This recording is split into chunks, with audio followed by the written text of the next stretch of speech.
Kingaroy peanut growers are tackling the scourge of sclerotinia head-on with new trials testing a series of fungicides and soil ameliorants to combat the devastating soil-borne fungus.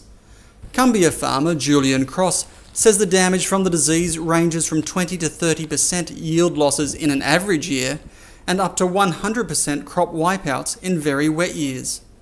Coming up to the peanut setting the crop and the crop going in the ground, you're pretty impressive. And you think, oh, well, I've got a good 3 tonne to the hectare here or more, 4 tonne to the hectare. And then 6 weeks wet weather, watching these things die, and you could be down to half a tonne to a tonne to the hectare. And at $800 to $1,000 a tonne, it's not hard to rattle up a few $1,000s a hectare loss. Mr. Cross is one of a number of local farmers hosting a 3-year trial supported by the Grains Research and Development Corporation, led by Ian Crosswaite, Senior Agronomist with BGA Agri-Services Kingaroy, through his role with the GRDC's Inland Burnett Grower Solutions Group. And the only way that I know I can control it is with a square plough. It seems to work, but it's got its downsides. It's very expensive, slow operation, and you lose that ground cover, you get a lot of erosion. And we've tried all sorts of different chemicals. There's several chemicals on the market registered, but the effectiveness is iffy. It is hoped that after the 3rd replication of the trial in 2016, the results will reveal if any of the fungicide products are effective enough to take forward for registration.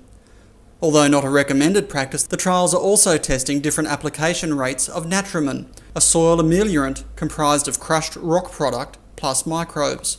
From what I've talked to other growers who reckon that the Natramin has improved their country and has cut their disease way back, they're talking back to basically 0. So if we can do that,